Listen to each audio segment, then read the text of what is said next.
গত ২ যুগ ধরে ক্ষমতায় ছিল সিরিয়ার প্রেসিডেন্ট বাশার আল আসাদ।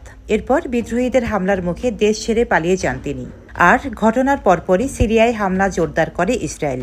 মাত্র ২৪ ঘণ্টায় যুদ্ধ বিধ্বস্ত দেশটিতে ৪ শতাধিক হামলা চালায় ইসরায়েলি সেনাবাহিনী। এতে সিরিয়ার কৌশলগত সামরিক সম্পদের প্রায় ৮০% ধ্বংস হয়ে গেছে।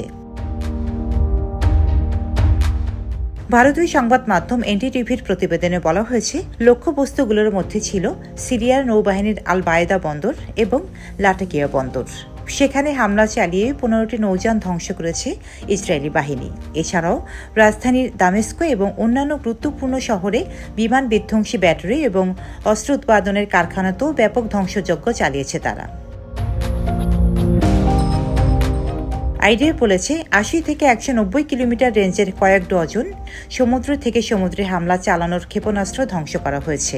প্রতিটি ক্ষেপণাস্ত্রে উল্লেখযোগ্য পরিমাণ বিস্ফোরক পেলোড রয়েছে, যা ওই এলাকার বেসামরিক এবং সামুদ্রিক জাহাজের জন্য হুমকি স্বরূপ। বিবৃতিতে সামরিক বাহিনী আরও বলেছে, scud missile, cruise missile, surface to sea, surface to air এবং surface to surface missile, UAV, fighter jet, attack helicopter, radar, tank, hangar এবং আরও অনেক কিছু ধ্বংস করা হয়েছে।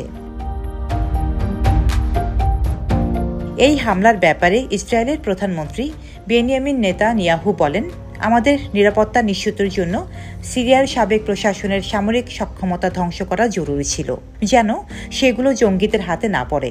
আমরা সিরিয়ার অভ্যন্তরীণ বিষয়ে হস্তক্ষেপ করতে চাই না, কিন্তু আমাদের নিরাপত্তা নিশ্চিত করার জন্য যা যা করা প্রয়োজন করে যাব।